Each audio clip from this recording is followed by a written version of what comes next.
华视在地新闻，好了，乡亲继续来看这个屏东第2选区立委的选战。民进党是推出着市富贵，国民党无提名。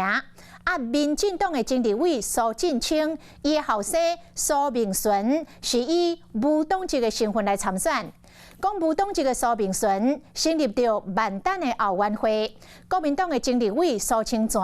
毋拿党台，搁伫台顶大声喊讲苏明纯当选，这等于是公开来证实国民党转向支持苏振清的后生，双方来组成着非力大联盟。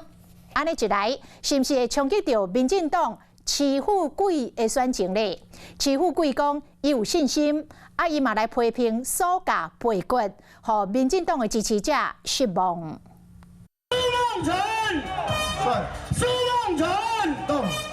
国民党前立委苏清泉助选苏明纯，虽然头一声话了无够顺，不过愈来愈大声，双方已经公开正式转做合作。平南的部分，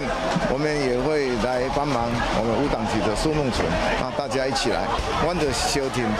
的优秀的少年人。立委苏振清的后生苏明纯，这届以无党籍的身份参选屏南立委，万丹后援会心力现场，苏清泉煞徛台小挺，就连好友谊的二兄郝明峰也来啊！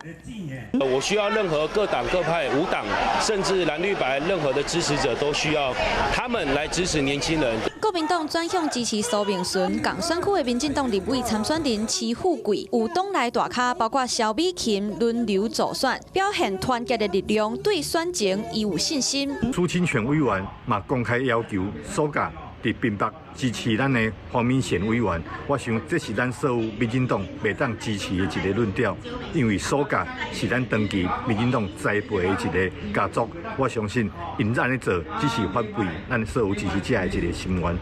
那赢伫咧屏南无提名人选，互地方的派系选一边活，立赢自然嘛袂当输。立委的选情是愈来愈烈。Hello， 我是林明瑞。想要抢先掌握最及时的新闻资讯吗？赶快订阅、按赞、开启小铃铛，锁定我们华视新闻的 YouTube 频道。